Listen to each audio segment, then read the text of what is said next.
Assalamualaikum warahmatullahi wabarakatuh. Kami dari Universitas Muhammadiyah Tangerang. Di sini kami akan melakukan micro teaching untuk memenuhi tugas UAS mata kuliah pembelajaran tematik. Sebelumnya, perkenalkan, nama saya Nurul Hidayati Dan saya Nur Saida. Saya Zahra Maulida. Dan saya Raslana Ardani. Halo Sobat UMT, ayo wujudkan cita-cita kalian bersama kami di kampus Universitas Muhammadiyah Tangerang.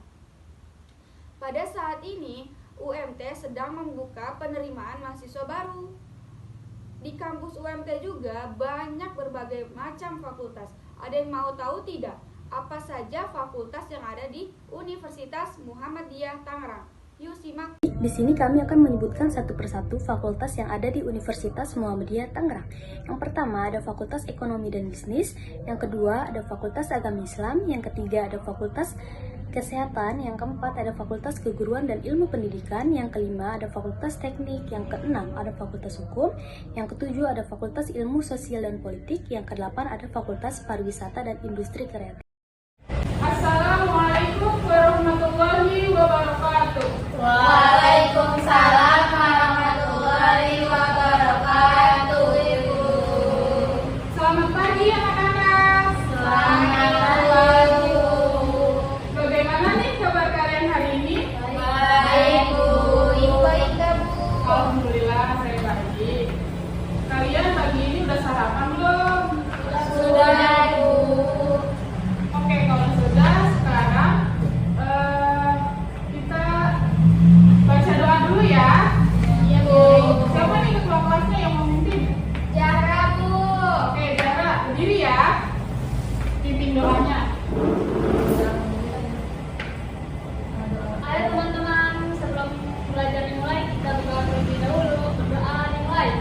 Bismillahirrahmanirrahim. Akhir sodni ilman nafi'ah warzuqni fahman. Ya Allah, tambahkanlah ilmuku dan bertinggilah kecerdasanku. Amin. Berdoa selesai. Nah sekarang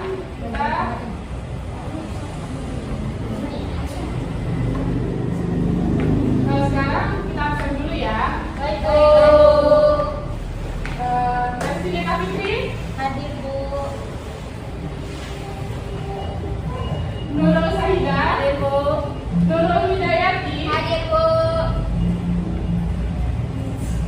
Zahra Maulida, Hadir, Bu. Agung Nugroho. Masuk, Bu. Izin hadir sama saya. Oke, sekarang sebelum kita memulai mata pelajaran hari ini, sekarang kita nyanyi dulu yuk. Ada yang tahu nggak lagu Garuda Pancasila aja, Bu. Oke, kalau mau Garuda Pancasila, yuk kita nyanyi bareng-bareng yuk. 1, 2, 3. Garuda Pancasila, akulah pendukungmu. Patriot proklamasi, sedia berkorban untukmu. Pancasila dasar negara, rakyat adil makmur sentosa, pribadi bangsaku. Ayo maju, maju, ayo maju, maju, ayo maju, maju. Nah, sebelum kita memulai materi pada pagi hari ini, Ibu mau tanya, ada yang ingat nggak sama pelajaran kemarin tentang siklus air? Ada yang ingat? Kamu inget gak? Enggak inget, Bu. Apa sih, Bu? Kakak lupa, Bu.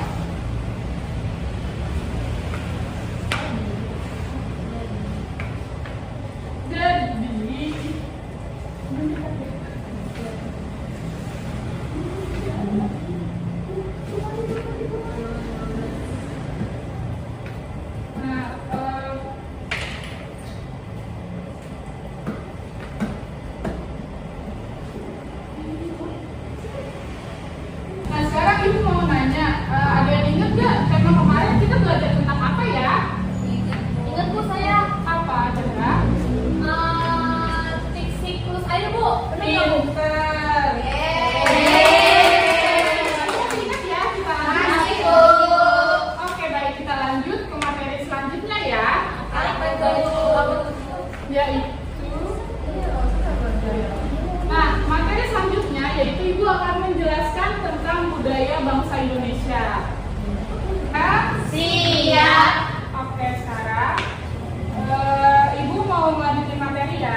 terdapat di Kapuas Hulu, Kalimantan Barat.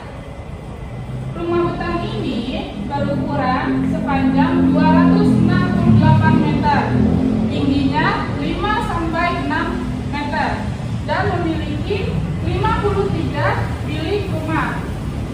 Menurut data pada tahun 2007, rumah betang Ulu Paling dihuni lebih dari 500 jiwa. Wah, banyak banget ya. Banyak ya, Bu? Iya, banyak banget nih. Dan terdiri sekitar 130 kepala keluarga. Berarti berapa ya? Iya, Bu. Tidak diketahui persis pada tahun berapa rumah betang ini pertama kali dibangun. Namun, diperkirakan rumah ini pertama kali didirikan oleh komunitas Taman Balok, Apalin pada tahun 1800-an. Kemudian, rumah betang ini pernah diperbaiki pada tahun 1940-an karena kebakaran. Rumah betang ini juga telah 3 kali berpindah lokasi karena menyesuaikan dengan perubahan alur Sungai Uluk dan Sungai Nyabau akibat erosi.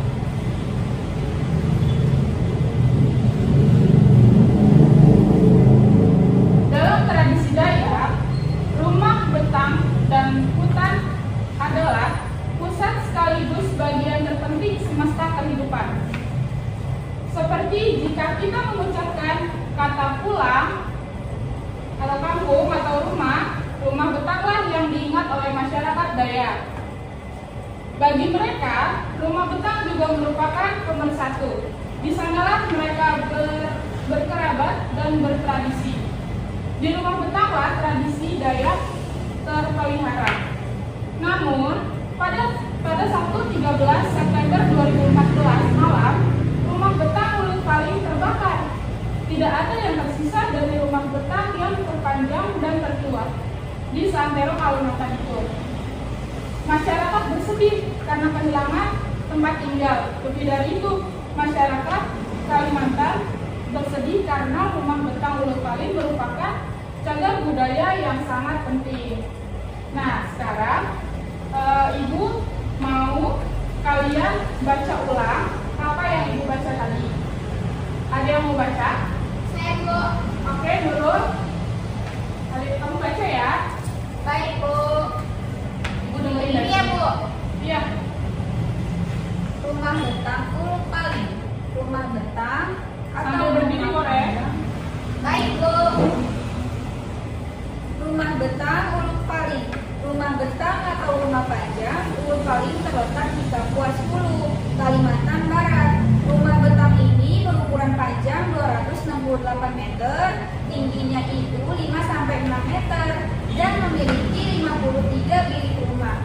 Menurut data pada tahun 2007, rumah betang Ulu Paling dihuni lebih dari 500 jiwa yang terdiri atas sekitar 130 kepala keluarga. Tidak diketahui persis pada tahun berapa rumah betang ini pertama kali dibangun.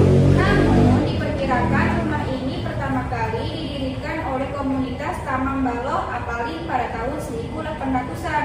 Kemudian rumah betang ini pernah diperbaiki pada 1940-an karena kebakaran.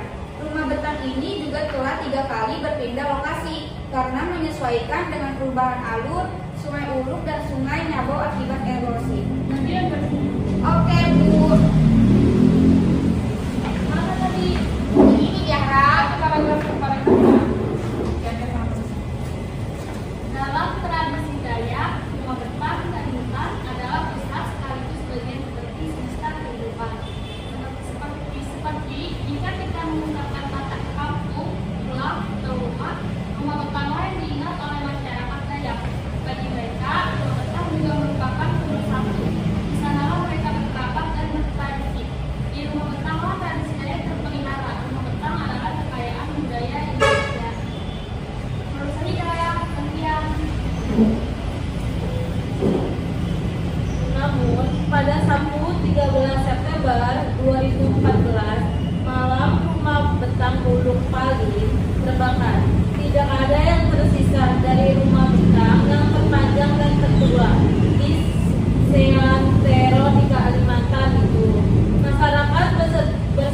karena kehilangan tempat tinggal. Lebih dari itu, masyarakat Kalimantan bersedih karena rumah bentang Ulu Pali merupakan cagar budaya yang sangat penting. Sudah, Bu. Terima kasih anak-anak sudah berani membacakan cerita teks tentang adat budaya adat rumah Ulu Pali secara berani, secara lantang di depan teman-teman kalian. Terima kasih ya. Sama-sama, Bu. Oke, karena kalian tadi sudah membaca dengan seksama dan insya Allah Ibu yakin kalian paham semua. Sekarang Ibu mau bikin pertanyaan buat kalian. Nanti kalian maju satu-satu untuk menjawab apa yang Ibu tanyakan di papan tulis ya. Baik, Bu. Susah-susah ya, Bu.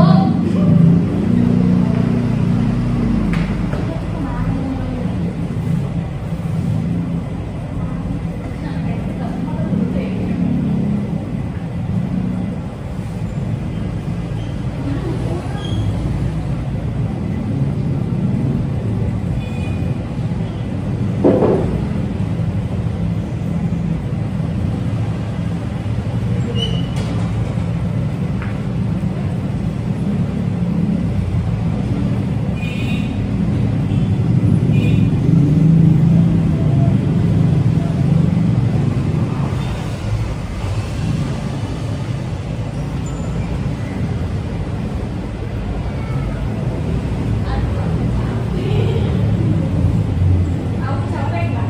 Capek.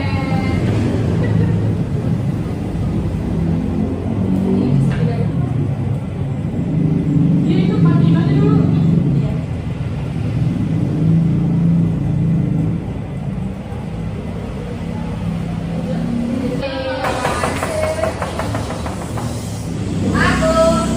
Tepuk bayang. Kenapa, Bu? Jangan berisik di Begitu. Ibu lagi bikin pertanyaannya. Nah, Ibu udah selesai nih bikin pertanyaannya. Nah, kalian siapa nih yang mau maju duluan? Siapa yang berani? Saya kali, Bu. Iya, boleh. Ayo. Saya maju. Ayo. Bu. Saya aja. Ayo, siapa aja? Ayo, siapa yang berani? Dulu, habis itu saya ya, Bu. Ya. Nggak apa-apa. Baca dulu apa itu? Pertanyaannya. Di mana letak rumah betang Ulu Pali? Saya tahu, Bu, jawabannya. Di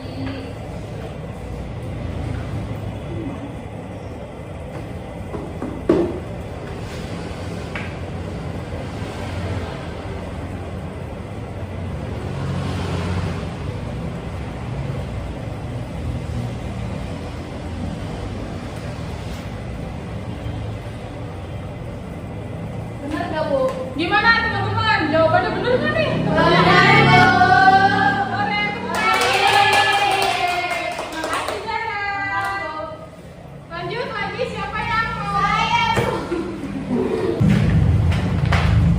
Baca soalnya nggak, Bu? Iya dong. Soalnya itu rumah adat suku bangsa manakah, Ibu? Ayo di mana? Mana ya, Bu? Salah apa ya, Bu? Ya.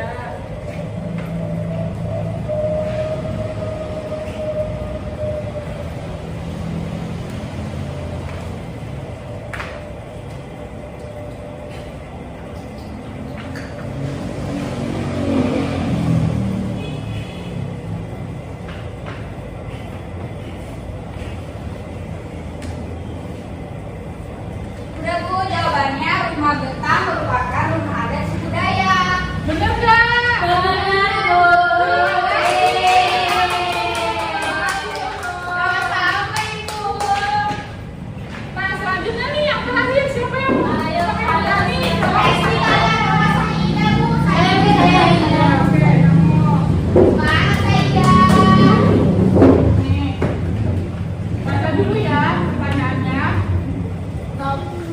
Berapa penghuni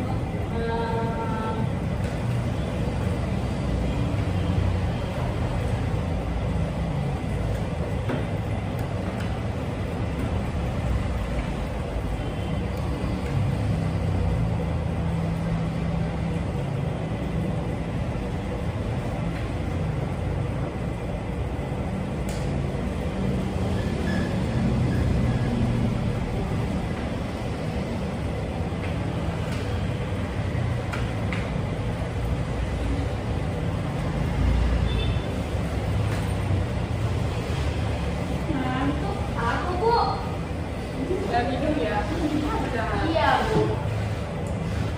Aida, kamu bisa banget. Tahu dia. Sabarlah.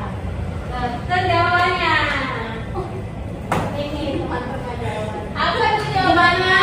Jawabannya Batang bulu paling berukuran panjang 268 meter dan tinggi 5 sampai 6 meter.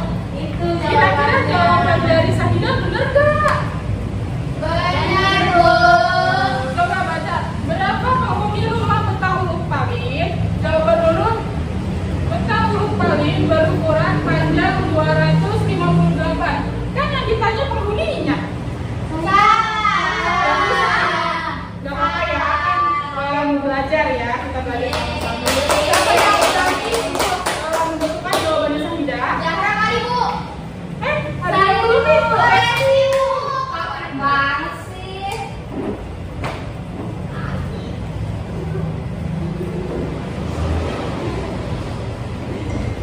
Silakan Reski, dibaca dulu. Berapa penghuni rumah betang huruf paling? Jawab. Aku Resti, kamu tahu. Hapus aja, Bu, biar kita tulisan nanti enak. Oke deh.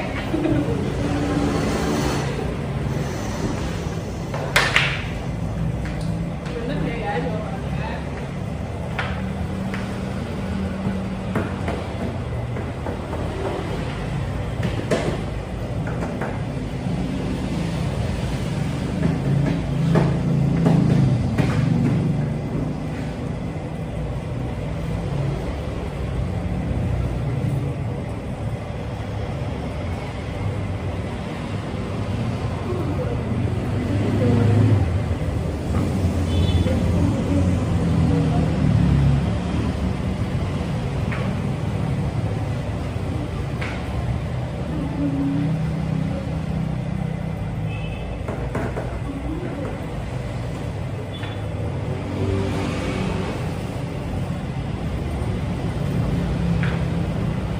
Hapus dulu ya. Kenapa dihapus, Resti? Salah.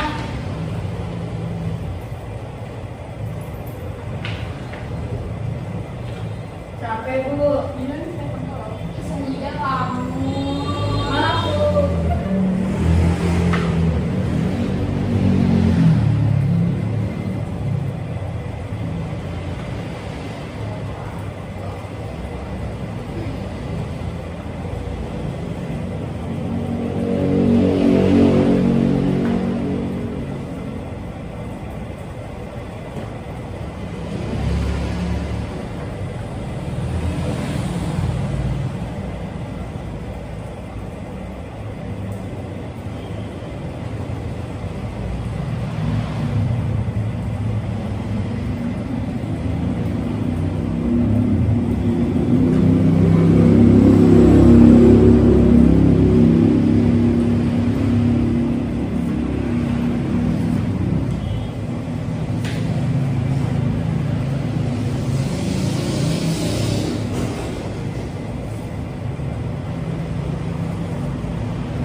Gimana nih teman-teman, menurut kalian jawabannya dari Resti bener gak? Benar, Bu.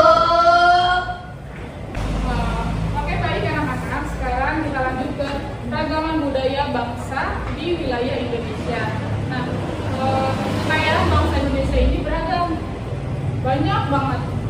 Di antaranya bahasa daerah, terus ada rumah tradisional, ada pakaian adat, ada kesenian daerah.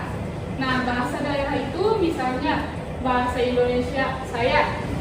Nah, bahasa Jawanya itu aku atau pula. Nah, bahasa Sundanya itu abdi. Bahasa Bataknya aku, bahasa Papuanya sa. Berarti di Indonesia banyak ya budaya bahasa-bahasa daerahnya. Iya, banyak banget. Dan berbagai contoh lainnya ya. Nah, lanjut ada rumah adat. Rumah adat itu hampir di setiap suku bangsa mempunyai rumah adat sebagai tempat tinggalnya yang berbeda-beda. Contohnya seperti di Aceh. Aceh itu namanya rumah adat Aceh atau rumah Rongbade.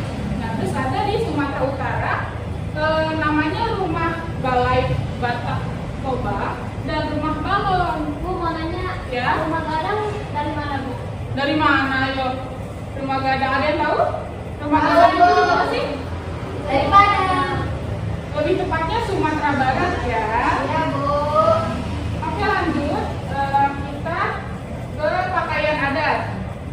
Pakaian adat itu tradisionalnya Indonesia merupakan salah satu kekayaan budaya yang dimiliki oleh negara Indonesia. Banyaknya suku dan provinsi yang ada di wilayah negara Indonesia, maka banyak pula baju adat yang dimiliki oleh setiap suku.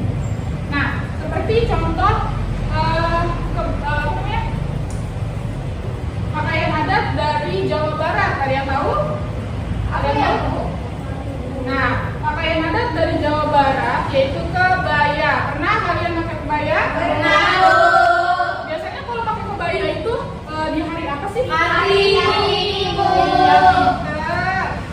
Tanggal berapa nih, Bu? Hari ini? Tanggal berapa ya? Berapa ya? 1 April, Bu. Oh iya. Beda, Bu. Pinter, tepuk tangan untuk saya.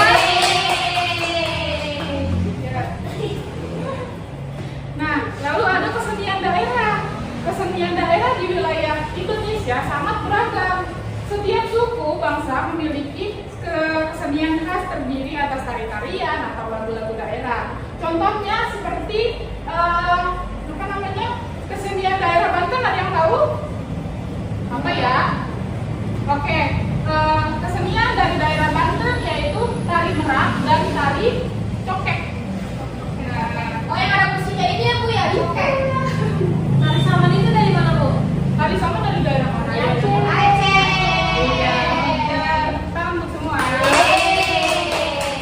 Nah, kalau dari Jakarta, kalian tahu nggak tari apa? Jari-jari. Iya, lagu. Mikir. Itu lagu ya. Tahu ya, Bu? Ya, nggak apa-apa. Iya, Oke, Bu. kan kita belajar sama-sama ya. Iya. Nah, kalau tarinya dari Jakarta apa ya? Kalian tahu? Ondel-ondel. Bukan. Tari piring. Bukan. Apa tuh? Terus apa, Bu? Tarian dari Jakarta itu ada tari topeng sama tari yapong. Jaipong.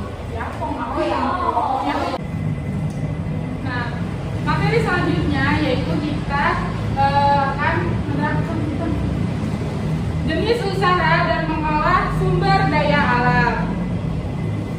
Nah, untuk memenuhi kebutuhan hidup masyarakat melakukan berbagai usaha dan berbagai kegiatan dan Halaman berapa, Bu? Oh, maaf ya, Ibu lupa. Iya, Bu. Nah, kalian buka halaman 24. Sudah, Bu. Ibu lanjut ya, Iya, sambil Bu. perhatikan bukunya. Dan berbagai kegiatan dan jenis usaha yang dilakukan menghasilkan barang dan jasa. Salah satu jenis usaha masyarakat yaitu mengolah sumber daya alam dari lingkungan. Nah, kita semua mengenal berbagai bentuk kegiatan manusia dalam mengolah sumber daya alam untuk mencukupi kebutuhan hidupnya. Nah, salah satu jenis usaha di bidang produksi yang bergerak dalam mengolah sumber daya alam, hewan dan tumbuhan disebut usaha agraris. Tadi apa usaha apa? Agraris. Jenis usaha yang termasuk di bidang agraris yaitu pertanian dalam arti luas. Seperti contohnya ya, seperti persawahan, terus ada perkebunan, ada perhutanan, ada peternakan, dan ada perikanan. Nah, kalau di perkebunan itu biasanya kita berkebun apa sih? Teh. Iya, bisa. Terus apa lagi? Kebun apa lagi? Strawberry. Iya, bisa. Oke. Berarti udah agak paham ya? Paham, Bu. Nah, usaha persawahan dan perkebunan dilakukan di daerah pedesaan karena tanahnya masih luas. Namun, sekarang kita dapat melakukan usaha penanaman pada lahan sempit. Misalnya dengan cara hidroponik. Nah, hidroponik itu penanaman dengan cara media air, atau vertikular dengan cara bercocok tanam dengan menempatkan media tanam dalam wadah yang disusun secara vertikal. Tanah pertanian ditanami sayur-sayur, buah-buahan, dan palawija. Lahan pertanian juga dimanfaatkan untuk berkebun.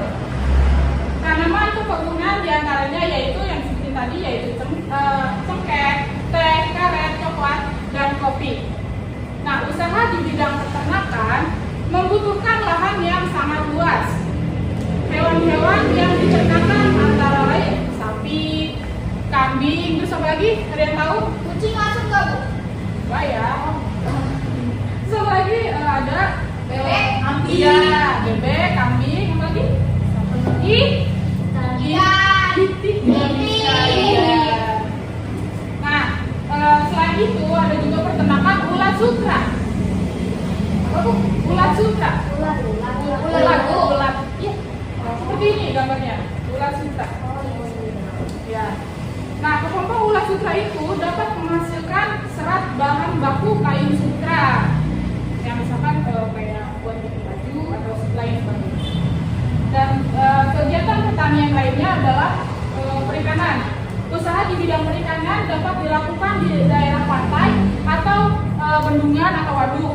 Akan tetapi ada juga usaha perikanan yang memanfaatkan kolam-kolam di lahan persawahan. Tuh yang suka di, kalau ada sawah tuh suka apa? Ada bolongan tuh yang ada airnya. Nah, itu suka di bibit ikan, suka ada ikan gitu. Ada keong. Iya. Nah, di sini juga ada jenis usaha lain yang memanfaatkan secara langsung sumber daya alam.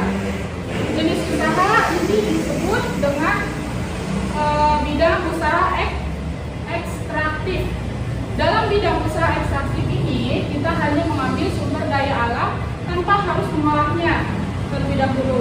Nah, misalkan bidang usaha ekstraktif itu kayak berburu, pertambangan, dan penebangan hutan. Seperti itu ya anak-anak.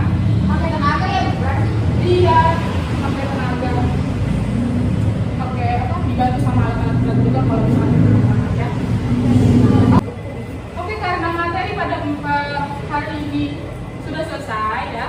Ibu mau ngasih kalian tugas, yaitu kalian harus membaca dan mempelajari yang tadi Ibu terangin. Terus nanti untuk pertemuan selanjutnya Ibu akan tanya satu-satu ya, dan kalian harus bisa jawab. Oke? Baik, Bu. Oke, cukup sekian ya. Nah, sebelum kita pulang, marilah kita berdoa bersama-sama. Ayo, ketua Polsek. Ayo jangan pulang. Baik teman-teman, sebelum kita pulang, alhamdulillah kita baru berdoa mulai.